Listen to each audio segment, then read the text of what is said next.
বাদশাহরা কি করল? রেগে আগুন হয়ে গিয়ে সৈন্য নিয়ে হস্তি বাহিনী নিয়ে আগিয়ে যায়, কাবা বাইতুল্লাহ ধ্বংস করে দেব, কাবাকে ধ্বংস করব। কাবা ধ্বংস করার জন্য যখন এগিয়ে এলো, আব্দুল মুত্তালিবের উট গুলাকে তারা গ্রাস করে নিল, বন্দী করে নিল। আব্দুল মুত্তালিব জানতে পেরেছে আমার উটনিগুলো বাদশাহরা সেই বন্দী করে নিয়েছে। তার কাছে চলে এলো আব্দুল মুত্তালিব, এসে বললেন, ও আব্দুল মুত্তালিব এসে বললেন, ও বাদশাহ, তুমি কিসের জন্য আমার উটগুলো তুমি কেমন করে কবজা নিয়েছো? কিসের জন্য তুমি বন্দী করেছো? বাদশাহরা মনে মনে, আমি মনে করতাম তুমি বড় জ্ঞানী, এখন তো দেখছি তুমি জ্ঞানী না, তোমার কাবা ভাঙার জন্য এসেছি। আমি মনে করি তুমি কাবার কথা বলবে, কেন তুমি উটের কথা বলছো? আব্দুল মুত্তালিব বলেন, উটের মালিক আমি, কাবার মালিক আমি নই, ওই কাবার মালিক হলেন আমার আল্লাহ। জোরে বলুন না সুবহানাল্লাহ। কাবার মালিক আমার আল্লাহ। কাবা যিনি মালিক, তিনি তার দায়িত্ব নিয়েছে, আমি কিসের দায়িত্ব নেব? আমরা বাদশা পেরেছিল ভাই? জোরে বলে না। বাদশাহরা ধ্বংস হয়েছিল। ও সোনার ভাইরা, মসজিদ ধ্বংস করে জয়লাভ করতে পারেনি। বাবরি মসজিদের সর্বপ্রথমে যিনি কুরুল মেরেছিলেন, যে সময় রাম মন্দির আপনার শিলান্যাস হয়, যেই জায়গায় রাম মন্দির হবে, সেই সময় তিনি লাইফে এসে বলছেন, আমি সেই ব্যক্তি যিনি ওই বাবরি মসজিদের সর্বপ্রথমে কুরুল মেরেছিল, আমি সেই ব্যক্তি, আমি এখন ইসলাম কবুল করে নিলাম। একটু জোরে বলুন না সুবহানাল্লাহ। তিনি ইসলাম কবুল করেছেন। আমার মতো তারা, আমার থেকে দাড়ি বড় হয়ে গেছে, তারা ইসলাম কবুল করেছেন আর বলছেন, আমার ওই প্রায়শ্চিত্ত মোচনের জন্য, আমার ওই পাপ মোচনের জন্য, আল্লাহর ঘরে কুরুল মারার কারণে যে পাপ হয়েছে, সেই পাপের জন্য আমি হিন্দুস্তানের বুকে 200 মসজিদ বানাবো। এ পর্যন্ত 100 মসজিদ অলরেডি বানানো হয়ে গেছে। একটু জোরে বলুন না সুবহানাল্লাহ। ভাঙলো কটা? জোরে বলে। একটা হচ্ছে কটা? 200টা। মনে রাখবেন, মুসলমানকে শেষ করা যায়নি, যাবে না। দুলপ্রকাশ দেখেছেন? নিরেন দিয়ে এদিক দিয়ে দুলপ্রকাশ তুলছে আর ওদিক দিয়ে আবার জন্ম নিচ্ছে। মুসলমান শেষ করা যায়নি, যাবে না। একদিক দিয়ে যদি মুসলমান খতম করে, যারাই খতম করতে আসবে তারাই ইসলাম কবুল করে নেবে। ঠিক কিনা ভাই? তোমার কথা মনে নাই? হযরত ওমর ফারুক রাদিয়াল্লাহু আনহু তখন ইসলাম কবুল করেননি। হযরত ওমর তখন ইসলাম কবুল করেননি। আবু জেহেল, আবু লাহাব, উতবা, সাইবা সব মিটিং করলো, মুহাম্মাদের কল্লাটাকে কাটবে বল। নাঙ্গা তলোয়ার বার করে বলে, আমি মুহাম্মাদের কল্লাটা কাটবো। রাস্তা দিয়ে যায়, হযরত নঈমের সঙ্গে দেখা। হযরত নঈম বলে, ওমর কোথায় যাও? বলে, আমি মুহাম্মাদের কল্লা কাটতে যাই। জি জি জি জি, ছাগল ছানা কি ধরতে পারবে? বলছে, ওই আবার ধরতে পারবো না। ছাগল ছানা ধরতে গেলেন, ধরতে পারলেন না। তলোয়ার নিয়ে হচ্ছে, ওমর তুমি বুঝি ইসলাম কবুল করেছ? হযরত নঈম বলছেন, তুমি আমাকে শাসন করছো? তুমি বাড়িতে গিয়ে দেখো, তোমার বোন ফাতেমা আর তোমার দুলাভাই সাঈদ দুজন ইসলামের কলমা পড়ে মুসলমান হয়ে গেছে। আমাকে কি ভয় দেখাচ্ছে? তাই আমার ওমর চিন্তা করেন, আমি মুহাম্মাদের কলমা কাটতে যাই, কিন্তু যাওয়ার আগে নিজের বাড়িতে যাই। নিজের বোন আর বোনাই কলমা পড়লো কেন? আগে বাড়ি শাসন করি। ঘরের দরজায় এসে টোকা দেয়, যেই না টোকা দেয়, বোন বুঝতে পেরেছেন আমার ভাই এত রাগী, যে রাস্তা দিয়ে চলেন সেই রাস্তায় তো শয়তান আসে না, আর আমার ভাই তো আমার বাড়ির দরজায় এসে হাজির। দরজা করলেন, ওমর দেখছি যেই না দরজা করেছেন, বোন কোরআন শরীফ পড়ছেন, বোনাই কোরআন পড়েন। যেই না কোরআন পড়ে, এত পেটাই করে, এত পেটাই করে। বোন বলছে, ভাই মেরে মেরে শেষ করে দিলেও ইসলামের কলমা ভুলছি না, ভুলবো না। একটু জোরে বলুন না সুবহানাল্লাহ। মেরে মেরে শেষ করে দিল, ইসলামের কলমা ভুলছি না, ভুলবো না। ও ভাইরা, মনোযোগ দিয়ে বোন ইসলাম কবুল করেননি। বোনকে বলছে, বোন তুমি কি পড়ছিলে একটু আমাকে দেখাও।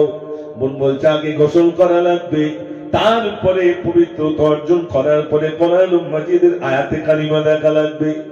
যেই আয়াতে কারিমা দেখে পাগল হয়ে গেলে ওমর ছুটছেন, আমার নবী কোথায়, আমার নবী কোথায়, আমি সেখানে যাব।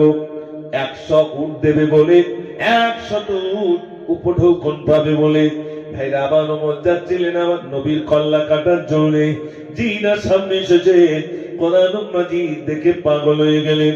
বোনকে বললেন কোথায় আমার নবী, কোথায় আমার নবী বলো। ভাই আমার পাগলের মতো ছোটে পাহাড় চূড়ায় পাহারা দিচ্ছেন হযরতে হামজা রাদিয়াল্লাহু তাআলা। ইয়া রাসূলুল্লাহ, ওই ওমর আসে, ওমর আসে।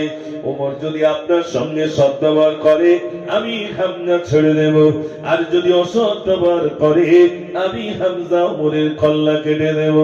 আল্লাহর নবী বলেন, ওরে হামজা রে, যে ওমর আমার কল্লা কাটার জন্য আসে, ওমর আমার কল্লা কাটবে না, কাটবে না, বরং তার কল্লাটা আমার কদমে ছুঁয়ে দেবে। একটু জোরে বলুন না সুবহানাল্লাহ। ও সোনার ভাই আমার, যারাই ছিল ইসলামের দুশমন তারা ইসলাম কবুল করে নিয়েছে। মনে রাখবেন, মুসলমানকে ষড়যন্ত্র করে তার জন্য অনেকেই ফাঁদ পেতেছিল। আপনারা দেখেছেন ফিলিস্তিন, ইসরায়েল বিভিন্ন ভাবে ফিলিস্তিনের উপর আঘাত এনেছে না নিনি? আরে বিভিন্ন ভাবে আঘাত এনেছে।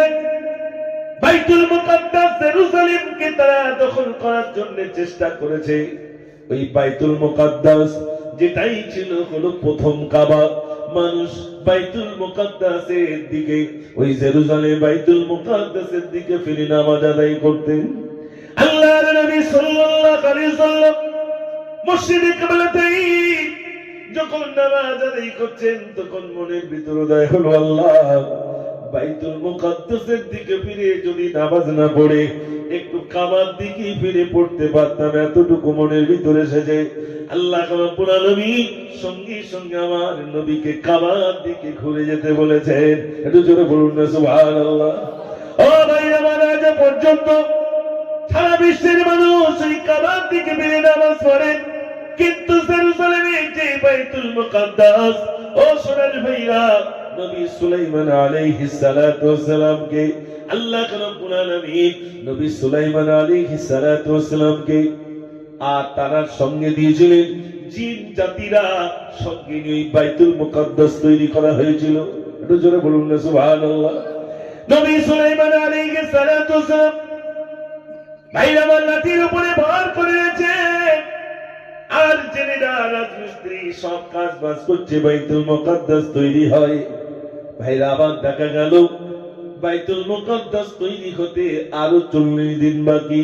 কিন্তু ভাইরা আবার নবী যখন আল্লাহ ডেকে নেবেন, সুলাইমান নবী আল্লাহ ডেকে নিলেন, 40 দিন যাবত লাঠির উপরে ভর করে রয়েছেন। ও ভাইরা, যদি কোনো বাড়ির রাজা, বাড়ির কোনো কর্তা যখন কাজ করায়, মাঠের দিকে লোক কাজ করে, সেই কর্তা দাঁড়িয়ে থাকে না, থাকে না, থাকে না? বাড়ির দিকে রাজমিস্ত্রি কাজ করলে ভাইরা আমার সেই বাড়ির মালিক চুপচাপ দাঁড়িয়ে দেখে। ঠিক ও সোনার ভাইরা, নবী সুলাইমান আলাইহিস সালাতু ওয়াস সালাম দেখছেন বাইতুল মুকাদ্দাস তৈরি হয়। 40 দিন আগেই মারা গেলেন। 40 দিন যাবত তারাকে আল্লাহ রাব্বুল আলামিন লাঠিতে ভর করে দাঁড়িয়ে রেখেছিলেন। বাইতুল মুকাদ্দাস তৈরি হয়ে গেল, বাইতুল মুকাদ্দাস তৈরি হয়ে গেল, হট করে পড়ে জেনেরা বলে, আগে যদি জানতো মরে গেছে তাহলে আমরা কি কাজ করতো? কিন্তু আল্লাহ তাআলাকে 40 দিন পর্যন্ত দাঁড় করিয়ে বাইতুল মুকাদ্দাস তৈরি করিয়ে দিয়েছিলেন। একটু জোরে বলুন না সুবহানাল্লাহ। আর সেই বাইতুল মুকাদ্দাস কবজা করার জন্য আপনার ইসরায়েলি সৈন্য মুসলমানদেরকে শেষ করে দিচ্ছে। ফিলিস্তিনের মুসলমান, ছোট্ট ছোট্ট বাচ্চা।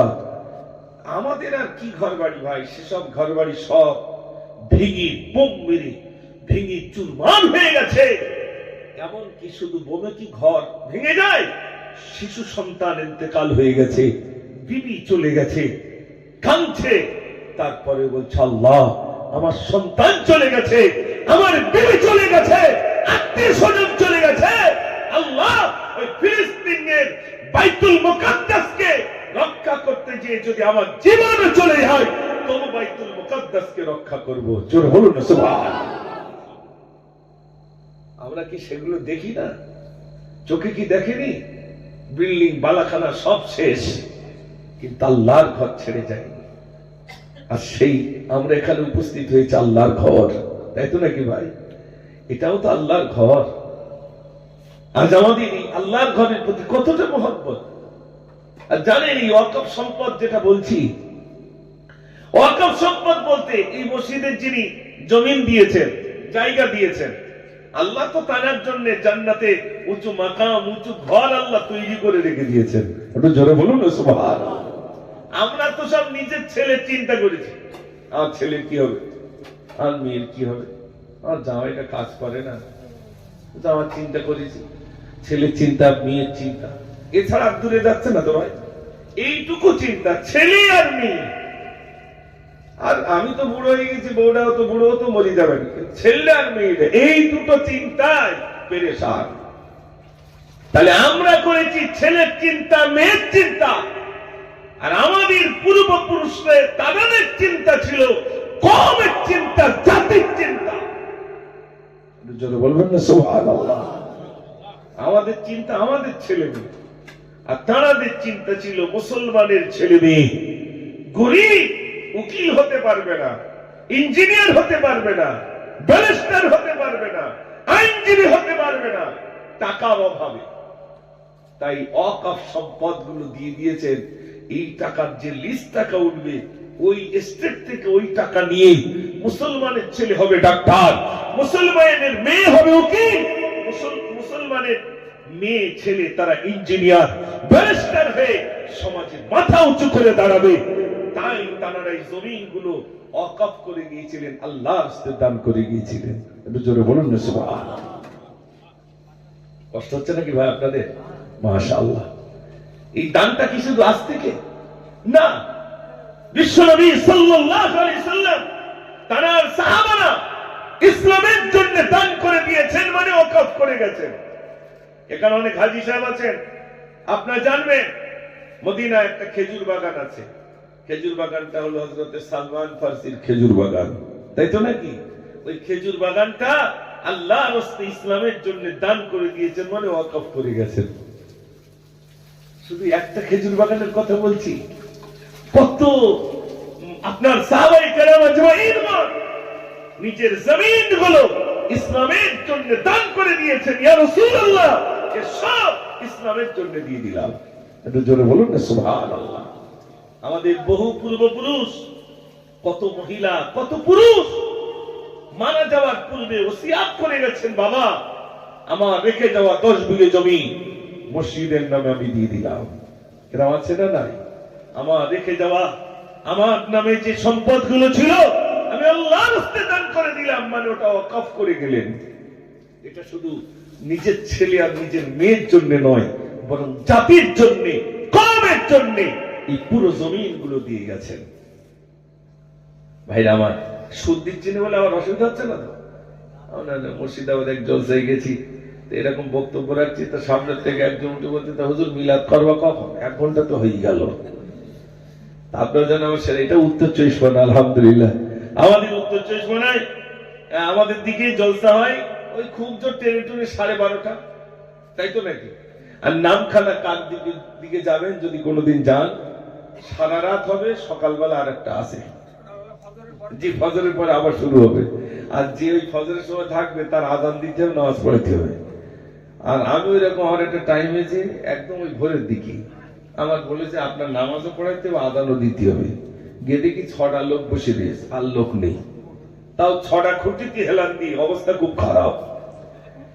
আর ঘুমলি বোঝা যায় তো, হাই তুলতেছে, শুধু চোখ টানাটানি করছে। তখন কিছু বলতে আর ইচ্ছা হবে ভাই? কিছু বলতে ইচ্ছা হবে না। কিন্তু আলহামদুলিল্লাহ আমাদের উত্তর 24 পরগনা সম্পূর্ণ ভিন্ন। যতক্ষণ মানুষ থাকে ততক্ষণ শুনবার জন্য বসে থাকেন। তবে আনপাড় বললে উত্তর 24 পরগনার মানুষ শুনবে? শুনবে ভাই? অত সহজ না। এখানে বক্তব্য রাখা খুব কঠিন। উত্তর 24 পরগনায় বসিরহাটে যদি একবার ভালো বক্তব্য রাখা যায়, তাহলে টোটাল আশেপাশের জেলায় আর কোনো অসুবিধা হবে না। ও ত্রিপুরা বলেন, আসাম বলেন, যেখানেই বলেন, আলহামদুলিল্লাহ কোনো টেনশন নেই। উত্তর 24 এমন একটা জেলা যেখানে আলেম, যেখানে হাফেজ, যেখানে কারি, যেখানে মুফতি প্রায় বাড়িতে বাড়িতে আল্লাহ পয়দা করে দিয়েছেন। চলো বলুন না সুবহানাল্লাহ।